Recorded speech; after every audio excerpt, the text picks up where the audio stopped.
Commanders, welcome back to Alliance Briefing Friday, your weekly debrief for everything happening around Marvel Strike Force. If you're new here, this show's all about keeping your Alliance in sync. We'll start with the MSF news, recapping the official blog posts from the past week. Then we jump into the Signal Boost, where I share some standout content from around the communities, because great ideas deserve more ears no matter where they came from. And finally, we break down the newest blog and get you prepped for what's ahead. There's a lot to cover, so let's get into it. Alright, so there was only really one bit of news this week that came out of the official Marvel Strike Force website, and that was Overpower, insights and updates. This dropped on Wednesday, the 30th of April. And it was basically them giving us their answer as to what was going to happen with Overpower. So let's go across to the blog and take a very quick look at this. Okay, so going over the blog very quickly, I'm going to leave a link to this in the description down below for you guys to read if you haven't already. But basically, Commanders, first we want to thank you for all the feedback you have shared with us about Overpower. Your experience in Marvel Strike Force is important to us, and today we'd like to update you on our plans. As they shared in the original blog, they want to ensure that your hard-earned progression is useful and provides an effective boost in combat. They then go on to explain what Marvel Strike Force is, which is a game of character collection and progression, resource management, and squad-based combat. And this squad-based combat is really good because I think this line here really does lean into the way they're designing characters now. Now, people call it cookie cutter, but having those bonuses, I wish the bonuses weren't as big. I wish the bonuses weren't as impactful as they are. But having those bonuses for having a full team really does give that feeling of the squad-based combat. You're not just chucking random people together.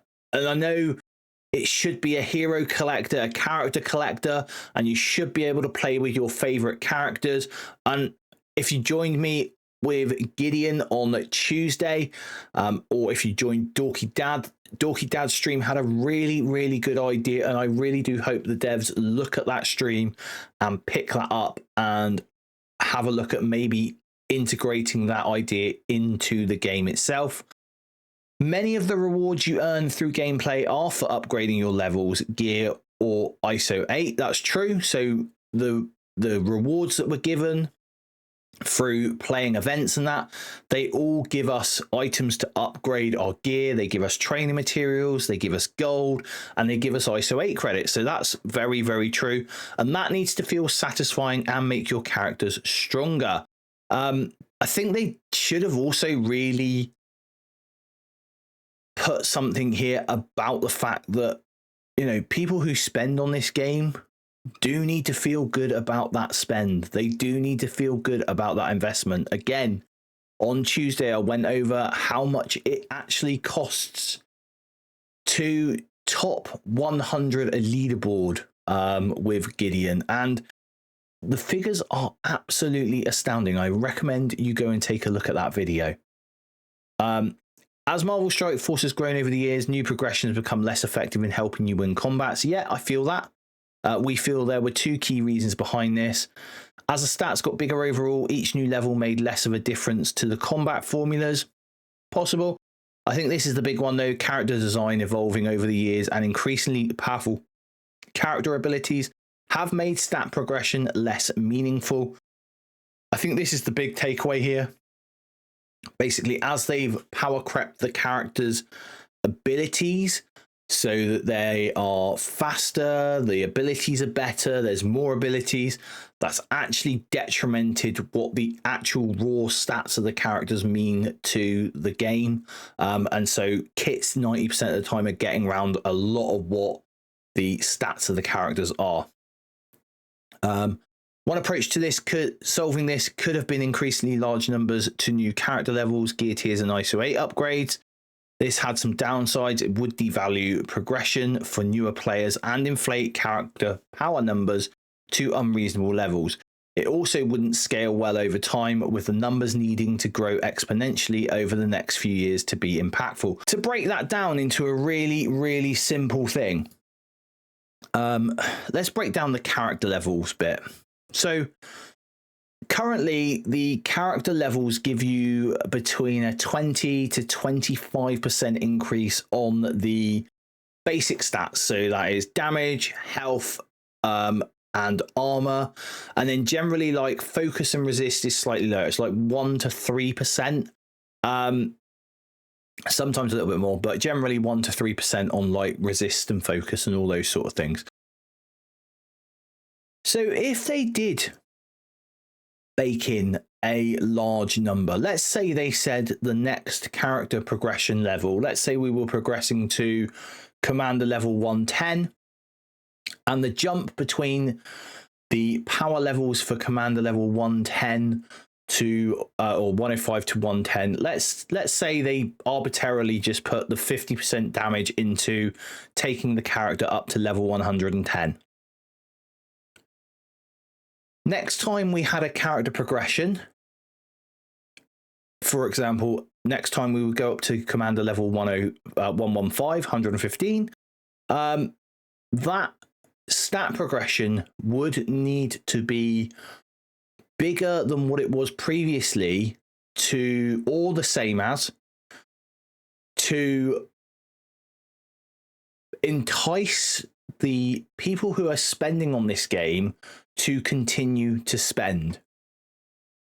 Now, that is where I see the downside, is basically the people who spend on this game for an advantage. They spend on it so that their time scales are reduced and they can get ahead of people who aren't spending. And if the stats aren't there, let's say they said, oh, well, we're only going to put 20% stats on. Well, that might make people think, well, you put 50% on last time and now you're only putting 20% on. Why should I spend the money on energy or spend the money on this and that and the other to get my commander level up quicker when the stats aren't sort of scaling? So yeah, this has some downsides.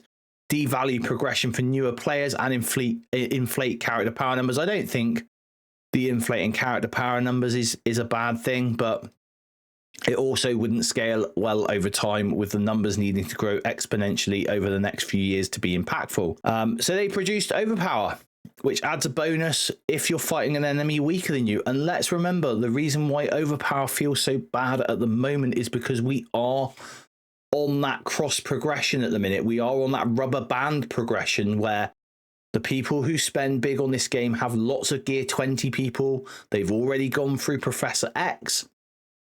And because of that, they now have the ability to spend their gear 20 not on characters who they want to or need to take to Professor X to get him unlocked, but now they're spending their gear 20 on characters that they want to spend it on, those impactful characters. And that is why we are feeling this bad about Overpowered, in my opinion.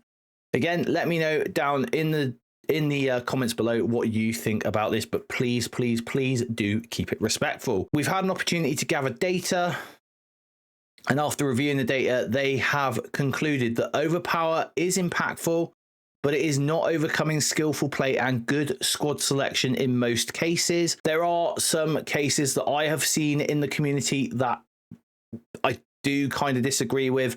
One of them is the fact that Superior 6 in Cosmic Crucible is now currently struggling if they are at a lower progression level than Spider Society.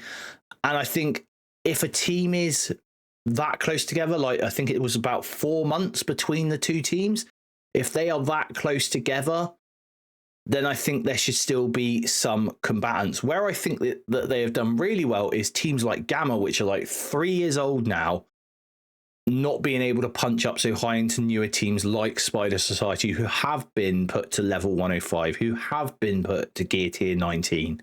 I think that is a really good thing. Players are choosing their battles more strategically and relying on proven counters, which allows them to find success in combat through smart decisions, even when taking on higher powered opponents.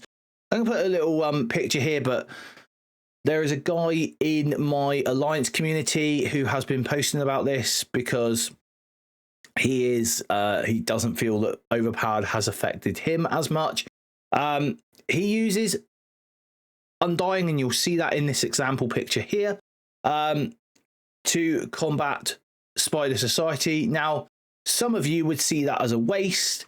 However, what it actually is those smart decisions. He's taking a team that is not only a proven counter, but also is a smart decision because of the mechanics of the Undying team. The fact that they have the heal block, they have the trauma, they counter the Spider Societies quite well. They also have the revives on them, which again really does help. And so that allows you to get through those mechanics that the Spider Society have. Overpower makes the most difference in matchups where one squad has significantly more progression than the other. This is an expected outcome, as a big gap in progression should make a difference in battle. Now remember that the difference in progression only needs to be one level for Overpower to be put in. So you could have all your characters at level 105, gear tier 19, purple ISO 3, and Overpower will still kick in against your opponents who have gear tier 20. But what this is doing, and this significantly more progression, is stopping people from having teams that are level 100 gear tier 18 beating teams that are level 105 gear tier 19, which was what was previously happening. Based on these findings, we do not plan to change the combat bonuses provided by Overpower, as they support healthy progression and balance. And I want to basically say that this isn't them saying that they didn't hear you. This is them saying that they heard what you were saying. They've actually taken their time to analyze and pull out the data on all of this, and then from using that data made this decision. This is by no way means saying that they didn't hear you, that they don't believe you, that it feels like that. What they've done is taken your feedback, researched it, and then made a decision based on the data, which is what we really do need to be doing in this game. I'm not going to read the rest of it, but basically what they've said is that they're going to bring it more to the end game. They've adjusted the levels on it. And again, I think this is quite good, because this is going to give players a feel-good feeling where they have adjusted the Overpower levels to in the earlier game. Like the first Overpower level kicks in at level 50. Now, what you've got to remember in the early game is that you're going to be in an alliance that is facing teams in war where they're going to have shield characters on the majority of their defenses. And in Cosmic Crucible, they're going to be facing people who have majority defenses of hand. Now, how good is that going to feel when you take your character who is above the level of the hand character? They've got that one Overpower on, and you're able to not have to take a whole team in, but you're able to take like 2 or 3 members of a team and wipe it out. A bit like in the later game when you come up against like a shield on a flight deck, for example, and you know, because they've lost a member and they've got like just a shield person on there, and you just take that one character in and just wipe the whole lot out. It's a feel-good feeling. It makes the characters feel good. And so I think this update will be very, very good for the earlier game. So that was the basic short version of that Overpower blog. Why don't you let me know your thoughts on Overpower in the comments down below. There was one more bit of news this week that has just come in today. And basically what it is that the timer for the Race to X event has been extended by another 30 days. I think that is a real good thing, especially with the Intel store coming to us on Monday, which is the 5th of May, and us being able to get Gear Tier 20 from that Intel store. I think a lot of us will be walking away from Professor Xavier with possibly a 4 red star, possibly even a 5 red star Professor X, which will feel really good free to play. Again, why don't you let me know in the comments down below your thoughts on them extending the Race to X event. I understand that for some people it will be very frustrating because they might have spent extra money to, you know, real life money here, to have gotten themselves through that event so they get their 7 red Professor X. And now that there's been an extension, they might have been able to do that without spending as much. And hopefully there might be some compromise with those people, but please do feel a bit of empathy for them as well, because while this is a win for a lot of us, it is a loss for a few of us. And so now we are going to head over to the Signal Boost and see what has been going on this week in the world of content creation for Marvel Strike Force. Alright, so the first video that came out last week that I really enjoyed was this one from the official Marvel Strike Force YouTube channel. This was a discussion with Rich, who is a game manager, I think it was, for the Marvel Strike Force, and the general manager, RJ. Going over the new age, but also going over some of the changes that they are going to be making. I, for one, am excited for this new age of Marvel Strike Force. I think that there are some pretty good changes. They are showing that they are actually like taking a look at data and where people are playing and how they're playing and trying to make playing more rewarding, which I, for one, do enjoy. If you haven't watched this already, please do go and give it a watch. It is well worth the 17 minutes. You do also find out who the next Battle World boss is going to be.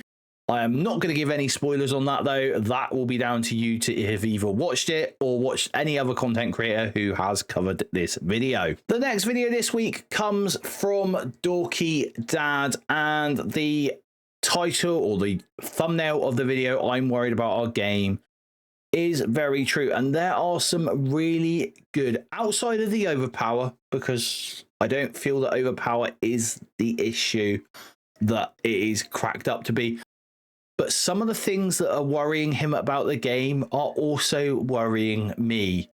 The lack of fixing bugs, the lack of clarity in the game, you know, having things like, I know they're telling us that, for example, you know, you need to use vigilante here and stuff like that. They've dropped hints, but they've never actually said this node has raids attached or this node has this. Apart from in Battle World in the initial run of it, where we did have that on the nodes themselves, it did say, you know, raids active.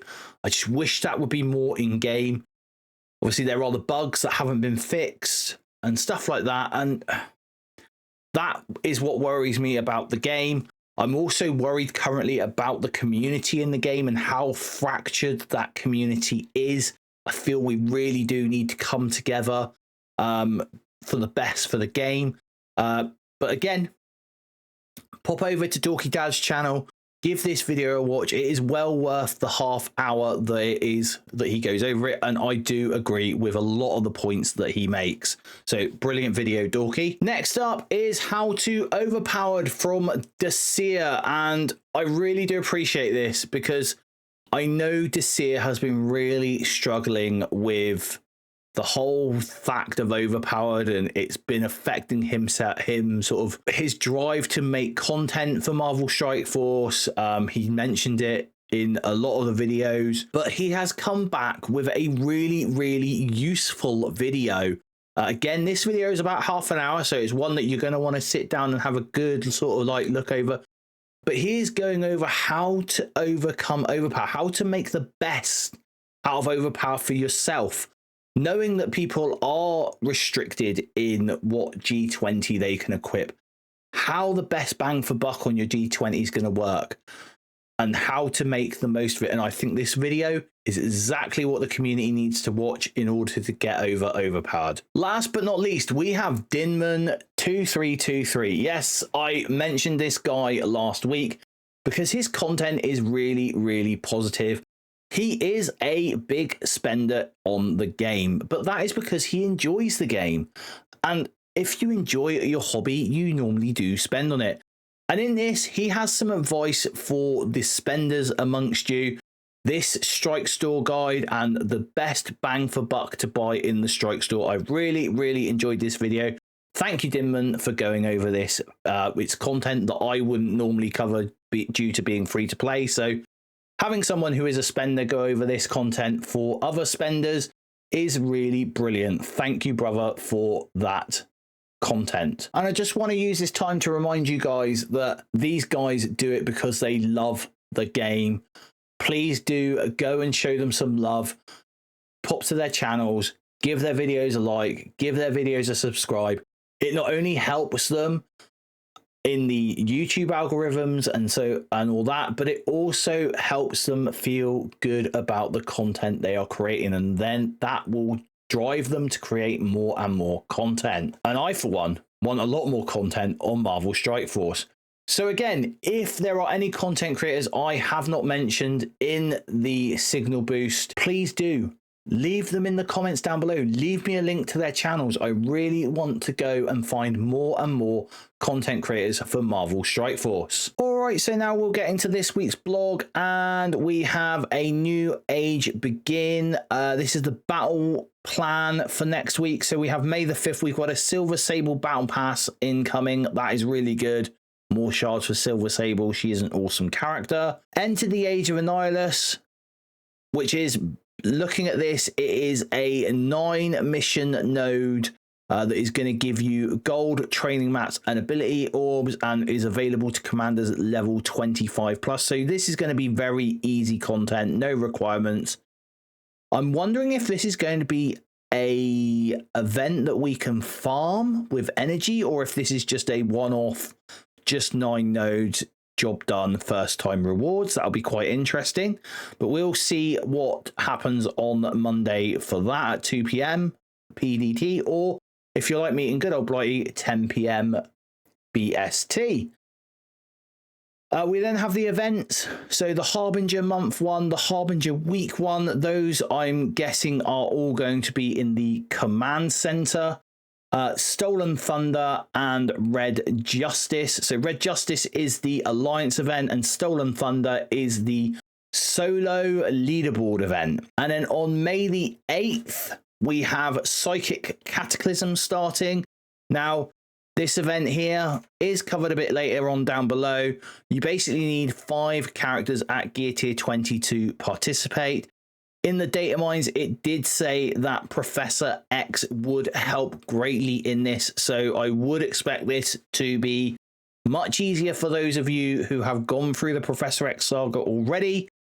It is only for a cosmetic. It is a leaderboard to earn the Dark Xavier costume for Professor Xavier. If it's content I can't get to, I don't overly mind that, especially if the rewards are only a new costume for a character. The Intel store is going to open on May the 5th at 2 p.m. PDT or 10 p.m. BST.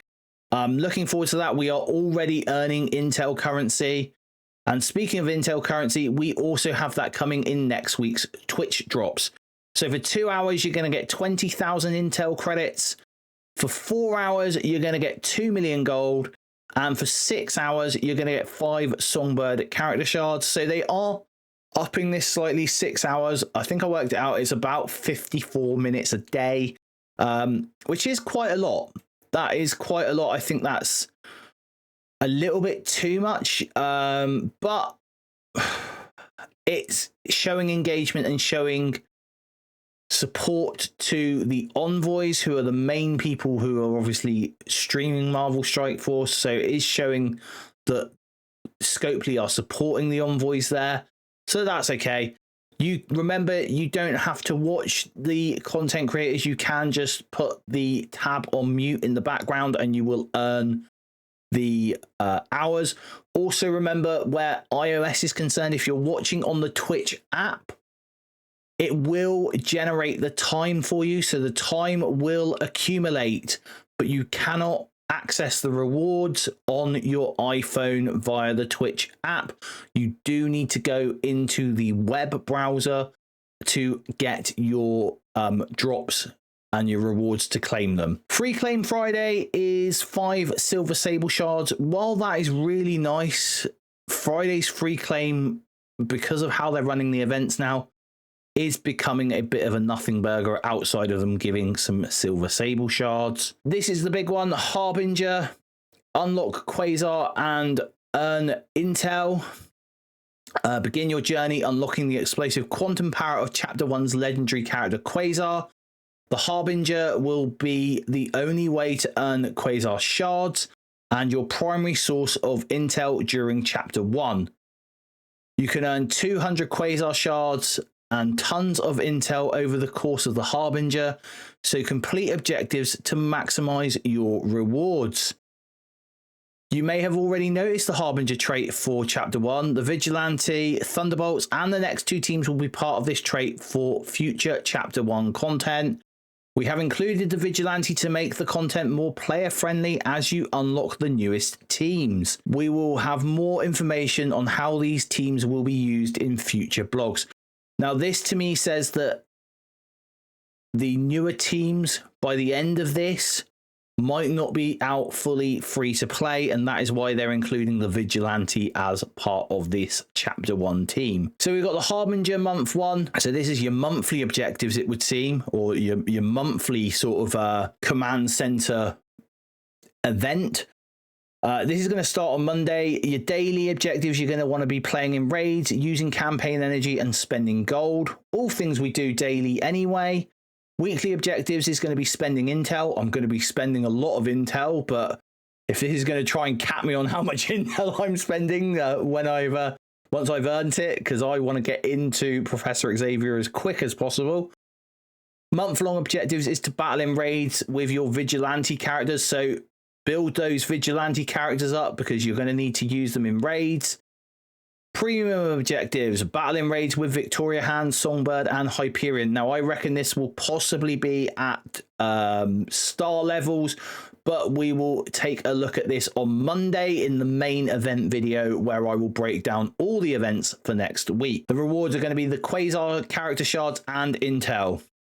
The weekly Harbinger, so week 1's Harbinger event, is going to be for battling in raids. You're going to get points for gathering intel. Now, remember, they did say that we are going to get intel from all the modes where we currently get game currency. So that is raids, war, Cosmic Crucible, an arena, I believe. All of those will give us intel rather than the old currencies that we were getting. Use Thunderbolts in raids. And you've got 2 of those, so I would say this is probably going to be very similar to this week's one, where it was this week's Alliance event, shall I say, where it was fully achievable with just the 2 Thunderbolt characters from the reworks. Earn Armory 20 orb fragments and open Armory 20 orbs. So again, this week was capped at 1 orb. This was earning 1 orb, so again, not very hard things to do. Premium objectives, battle in raids with Victoria Hand at 5, 6, and 7 yellow stars. So this is very similar because this week we had to battle in raids with Hitmonkey at 5, 6, and 7 yellow stars. And also earn Shadow King Diamond Orb Fragments. Now, I don't like this earn bit because there is no way to earn them. It is by purchasing Shadow King Diamond Orb Fragments. So we'll correct that there in the blog. And the rewards are intel and purple ISO 8 resources. Really good. We could do with more purple ISO 8 always. Okay, so next up we have Stolen Thunder. This is a leaderboard event, and there are some charts and the leaderboard chart for this included in the blog. The way you're going to earn points for this is by earning Crimson Duelist Orb Fragments from the Arena Ranked Rewards. Now, generally, when they have done these events before, we have had access to the charts as players to see what rewards we were going to get per arena rank. However, this doesn't seem available at this present point in time. I have brought this up to Community Manager Pathfinder, and hopefully we will get something on this either later on today, or possibly even early doors Monday before the event goes live. But let's take a look at the chart and the leaderboard. And so here is the chart for this event, and it's all basic stuff. Now, I am kind of hoping, and this might be me having a bit of copium here, but I'm kind of hoping that with what is on offer here, which really isn't a massive amount of resources really, that free to play, we'll be able to at least get to milestone 19. I'm hoping. Definitely milestone 18, because Shadow King Diamond Orbs are worth 10,000 points each and a 40,000. So if we took 40,000 off the bottom line here, and let's say that that was the first sort of thing to get onto the leaderboard, was these 40,000 points by completing the event. That would take us down to about milestone, I would hope 18, no lower than 18, no higher than 18. But again, Monday we will take a look at this event in its full glory and see what is going on there. The leaderboard for this event is quite interesting. It is silver diamond credits right the way up until you get to the top 4,000. If you can get yourself in the top 4,000 players, then you are going to be able to get a Thunderbolt Diamond Orb fragment, or one Thunderbolt Diamond Orb, all the way up to 10 Thunderbolt Diamond Orbs if you are ranked 1 to 20, with these Thunderbolt Diamond credits as well. So, but the big thing here is the Bio Gear Tier 20 mini uniques here, 400 of each if you can get in the top 20. 80 of each, which is one character's worth if you can get within the top 4,000. So definitely worth pushing for if you can. The only thing I can really say this week, free to play wise, is to get as high as you can in your arena shard. Okay, so they do go on later on in the event there about purchasing Shadow King Diamond Orbs to earn points towards the Stolen Thunder leaderboard event, and have a chance at up to 3 diamonds on Shadow King. So that's telling you what's in the Diamond Orbs and the fact that they are only available via purchasing. A little bit about the Thunderbolt Diamond Orbs here, which is basically TLDR. You can earn up to 3 diamonds on the newest members of the Thunderbolt team. Containing these orbs are also Thunderbolt Diamond credits, which can be used to purchase diamonds for Songbird, Hyperion, or Victoria Hand directly. So that would lead me to think that these guys possibly aren't going to be silver diamond promotion credit characters if they've got specific Thunderbolt diamond credits. Question mark. We'll see later on. Red Justice, this is the Alliance event, same as we have had this week. So milestone 19 will be the furthest that you can get to in this event. There's 25 Daredevil modern shards and one or two Armory 20 orbs available at milestone 19. Milestone 20 is purely if you have anyone in your alliance who spends on the game that buys milestone points, and if they do that, you can get those extra Armory 20 orb fragments that are available. And last but not least, they want to remind you about the player council or player voice council vote. 2 years the player voice council has been gathered by members of the community of all levels of the game to come together and share their thoughts and opinions directly with the team at Scopely, and we're excited to continue this partnership with that opportunity for you to be part of the council. If you're interested, you want to apply to be in the council by next Friday, the 9th of May. There's a link there for the application submission. There's also a link here for the MSF PV's Discord, which you can go to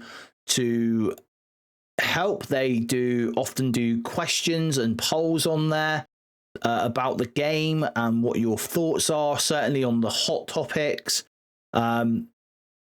They also have, you also want to join that if you're interested in participating in the application for the council spots, or if you're wanting to vote on the candidates, and like always, if you don't vote, you can't really say much about who's representing you on the Players Voice Council. Stick around, keep voicing your opinions, and help the council make your voice heard. And this is very important. The council do make your voice as a community heard. All these polls that they do and everything like that, they do feed that back to the developers. That is one point of data that they do. But then the developers also have their side of the data. And as always, there are two sides to every single story. What did you think of this week's blog? Why don't you let me know in the comments down below? I'd love to hear from you. And that wraps up this week's Alliance Briefing Friday. I hope it helped you and your alliance stay informed, stay connected, and maybe even discover something new. If you found something useful here, go ahead and hit that like button. It really helps more commanders find this content. And if you're not already subscribed, consider joining the squad so you don't miss next week's debrief. Until next time, commanders, stay sharp, stay united, and as always, stay positive.